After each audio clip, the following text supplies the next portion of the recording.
بسم اللہ الرحمن الرحیم۔ کیا تریدون تم ارادہ کرتے ہو، ان یہ کہ تسألو تم سوال کرو،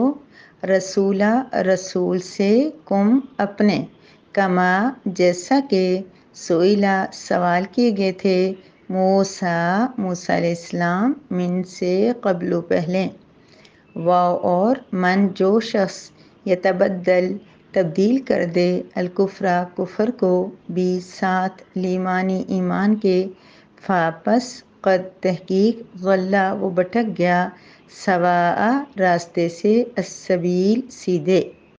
ام تریدون ان تسألوا رسولکم، کیا تم ارادہ کرتے ہو یہ کہ اپنے رسول سے سوال کرو، کما سئل موسیٰ من قبل، جیسا کہ اس سے پہلے موسیٰ علیہ السلام سے سوال کیے گئے تھے، ومن یتبدل الکفر بالایمان، جس شخص نے ایمان کے بدلے میں ایمان کو کفر کے ساتھ تبدیل کر دیا، فقد ضل سواء السبیل، پس تحقیق وہ سیدھے راستے سے بھٹک گیا۔ نحمدہ و نصلی علی رسولہ الکریم، اما بعد۔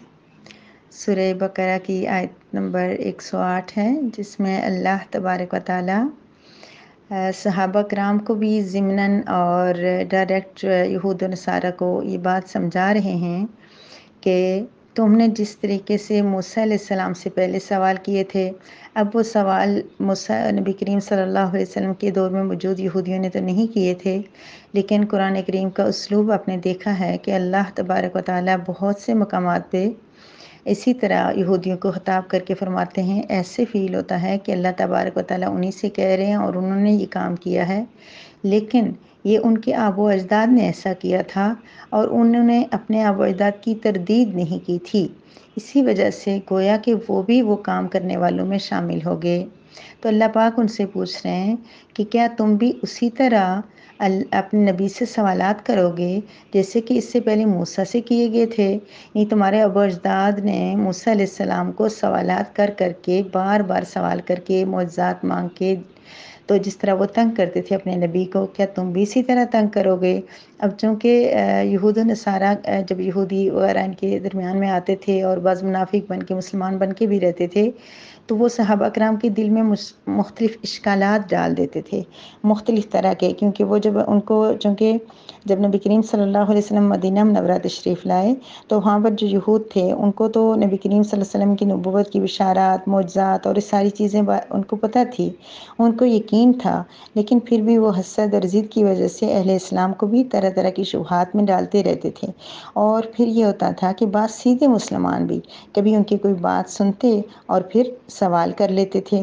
تو یہ نہیں کہ سوال کرنے سے، ویسے تو آپ کو پتہ ہے کہ حدیث مبارکہ ہے کہ السوال نصف العلم، سوال کرنا نصف علم ہے، ایسا سوال جو لاجیکل ہو، جس میں کوئی بات پوچھی جائے، جس کا کوئی واقعی مقصد ہو، جیسے کوئی سوال کرے اور اس سوال کے ساتھ اس نے کسی مسئلے کے اوپر عمل کرنا ہو، اس نے کوئی رائے قائم کرنی ہو، اس کو کوئی صحیح راستہ نہ سمجھ میں آ رہا ہو، وہ سوال کرے، وہ پوچھے، تو پھر تو ٹھیک ہے، لیکن صرف سوال اس لیے کرنا کہ دوسرے کو تنگ کیا جائے یا دوسرے کی جو علمیت کو ظاہر کیا جائے کہ اس کی علمیت کم ہے یا کچھ اس طرح سے، تو یہ بات جو اللہ تبارک و تعالیٰ یہاں بیان فرما رہے ہیں کہ صحابہ کرام کو بھی اللہ پاک فرما رہے ہیں کہ آپ بھی یہودیوں کی باتوں پہ اعتماد نہ کرنا۔ کیوں کہ جس کسی کو بھی یہودیوں کی شبہ ڈالنے کی وجہ سے شبہ پڑ گیا تو وہ کافر ہو گیا۔ وَمَن يَتَبَدَّلِ الْكُفْرَ کا مطلب ایک یہ بھی ہے کہ جب کوئی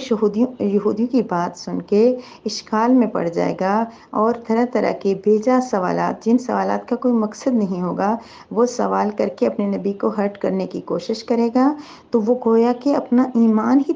تبدیل کر لے گا کفر کے ساتھ۔ اس لیے تم احتیاط کرو اور یہود کے کہنے سے اپنے نبی کے پاس ایسے شبے والے کوئی سوال لے کر نہ جاؤ جیسے کہ انہوں نے موسیٰ علیہ السلام سے کر کے ان کو پریشان کیا تھا۔ کس طرح کہ یہ یہودی، ابھی تو انہوں نے ایک سوال جو جب یہ آیت مبارکہ نازل ہوئی اس دوران میں انہوں نے یہ کیا تھا کہ یہ قرآن پاک ایک ہی دفعہ کیوں نہیں نازل ہو رہا جس طرح ہماری کتاب نازل ہوئی تھی، تو اس کے علاوہ بھی طرح طرح کے مطالبات کرتے رہتے تھے، کہتے تھے اگر ہم غلط ہیں تو ہمارے اوپر سزا کیوں نہیں آ رہی، ہمارے اوپر کوئی عذاب کیوں نہیں آ رہا، ہم اسی طرح کیوں بچے ہوئے ہیں؟ تو اللہ تبارک و تعالیٰ صحابہ کو مسلمانوں کو خصوصاً، اور ان کو بھی بتا رہے ہیں کہ ایسے سوالات مت کیا کرو جن کا کوئی مقصد نہ ہو، جن کا کوئی فائدہ نہ ہو۔ پھر اسی طرح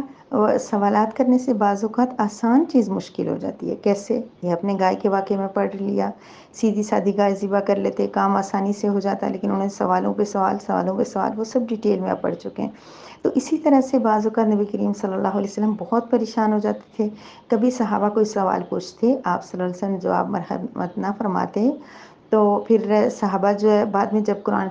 کریم کے اندر کوئی حکم نازل ہو جاتا، پھر آپ ان کو بتاتے اور ساتھ یہ بھی بتاتے کہ میرے جواب نہ دینے کی وجہ یہ تھی کہ میں اگر کوئی جواب دے دیتا، میں کوئی مشکل بات کہہ دیتا، تو کیا پتہ وہ بات ہی لازم ہو جاتی۔ اس لیے اگر نبی کوئی بات خود سے نہ بتائیں تو آپ بار بار مت پوچھیں،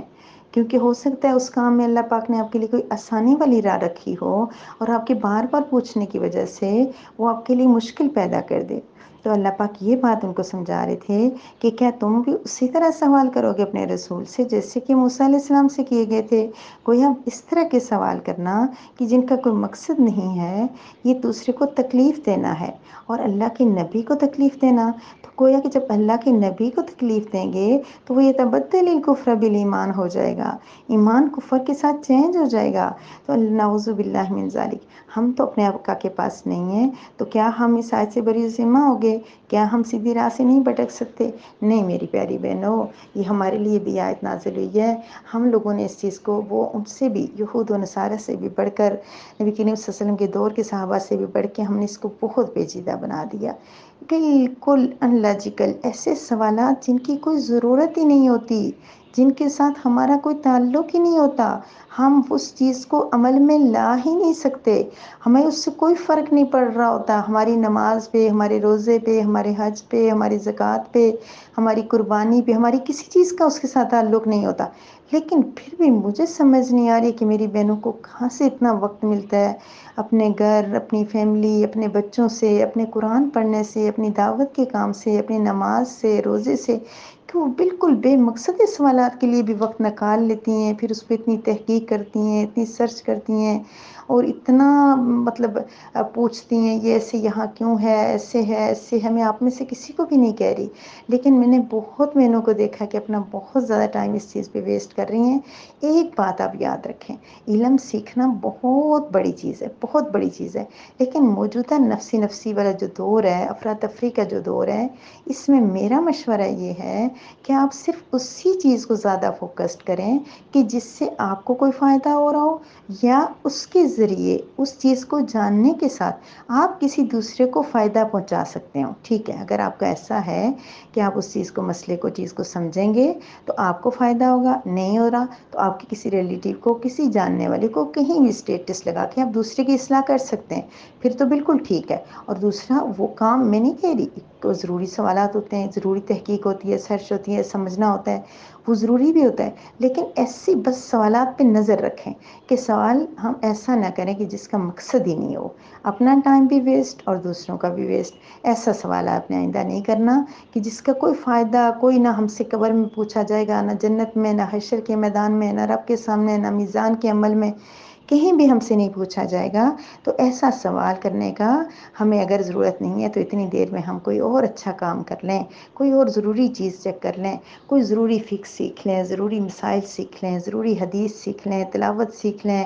قرآن پاک حفظ کر لیں، یاد کر لیں، ترجمہ پڑھ لیں، کوئی اور اچھا کام کر لیں، لیکن مقصد والا سوال ہے تو سوال نصف علم ہے، کیونکہ ہم جب سوال کریں گے تو ہمیں جواب ملے گا تو ہمیں علم آئے گا۔ جب ہم سوال ہی نہیں کریں گے تو ہم اس چیز کو اسی طرح چھوڑ دیں گے، ہو سکتا ہے ہم کسی غلط جگہ پہ ہوں، ہم کسی غلط ڈائریکشن پہ ہوں، تو ہم نے سوال ہی نہیں کیا، ہم نے کسی سے پوچھا ہی نہیں، اور پھر مستند چیک کر کے یوٹیوب پہ یا نیٹ پہ یا کسی رشتہ دار سے، کسی عالم سے، عالمہ سے، کسی سے پوچھتے ہیں تو تسلی بخش بندے سے پوچھیں، ایسا نہ ہو کہ کوئی ایسا آپ سے ٹکرا جائے اور جو آپ کو صحیح راہ کی طرف نہ لے کے جائے، اور پھر آپ کو اتنی محنت کے بعد بھی فائدہ نہ ہو۔ اس کے علاوہ سوال کا ایک اور بھی میرے عملی زندگی سے تعلق ذہن میں آ رہا ہے، وہ یہ ہے کہ صحابہ کرام کو ایک مرتبہ نبی کریم صلی اللہ علیہ وسلم نے سوال کرنے سے منع کیا، یعنی کہ یہ دوسروں سے جو مدد طلب کرنا، کسی چیز کے لیے مانگنا یا کچھ، تو صحابہ کرام نے اتنی احتیاط شروع کر دی کہ اگر صحابہ کرام گھوڑے پہ سوار ہوتے اور ان میں سے کوئی صحابی سوار ہوتے، وہ چل رہے ہوتے، ان کی عصا لاٹھی نیچے گر جاتی، صحابی پاس کھڑے ہوتے تو وہ ان سے نہیں کہتے تھے کہ آپ مجھے یہ پکڑا دو، وہ گھوڑے کو روکتے اور پھر نیچے اتر کے وہ چیز لیتے تھے۔ یعنی کہ اس سوال سے بھی ہمیں بچنا چاہیے، کوشش یہ کرنی چاہیے کہ اللہ پاک کسی کو محتاجی دے ہی نہ، اللہ تعالیٰ ہر ایک کو محتاجی سے بچائے۔ کوشش یہ کرنی چاہیے کہ جو کام بھی ہے حتی المقدور، جتنی وسعت ہے، جتنی طاقت ہے، جتنی جان ہے، اپنا کام خود کر لیں، خود اٹھ کے اپنا کام کر لیں۔ اور کوئی چیز جیسے مال کی بھی کم آمدنی ہے، ضروریات ہیں، اس میں بھی کوشش کریں کہ ہمیں کسی سے مانگنا نہ پڑ جائے۔ ہم دعائیں تو بہت کرتے ہیں کہ ہم محتاج نہ ہوں، لیکن کبھی کبھی بلا سوچے سمجھے ہم دوسروں کے محتاج بن جاتے ہیں، ہر چیز میں ہم دوسروں سے مانگنے لگ جاتے ہیں۔ کوئی ایسی چیز جس کا گزارا ہمارا ہو سکتا ہے نا، جس چیز کے ساتھ، تو وہ ہمیں کوشش کرنی چاہیے کہ دوسرے سے نہ ہی مانگیں۔ اس سے بندے کی جو ہے نا سیلف رسپیکٹ بالکل ختم ہو جاتی ہے۔ اور پھر یہ کہ چھوٹے موٹے کام کو جو دسترخوان پہ بیٹھے ہوئے، چھوٹی مثال دے رہی ہوں، دسترخوان پہ بیٹھے ہوئے ہیں تو اپنے قریب پانی رکھیں، خود لے لیں، اگر ہاتھ پہنچتا نہیں پہنچتا تو پھر سوال کریں، پانی اٹھ کے لینا ہے، کوئی چیز رکھنی ہے، اٹھانی ہے، محتاجی نہ ہو تو خود اپنے ہاتھ سے کام کر لیں۔ تو انشاءاللہ یہ ہماری اس آیت کا کے اوپر ہمارا عمل ہو جائے گا کہ ہم نے ضرورت سے زائد بلا مقصد کوئی سوال نہیں کرنا، اور نہ ہی کسی کو آگے اپنا ہاتھ پھیلانا ہے، نہ حاجت صرف رب کریم سے مانگنا ہے۔ اور رب کریم سے مانگیں گے تو وہ ہمیں ایسے نوازے گا کہ ہمیں کسی سے مانگنے کی ضرورت ہی نہیں ہوگی۔ وآخر الدعوانا ان الحمد للہ رب العالمین۔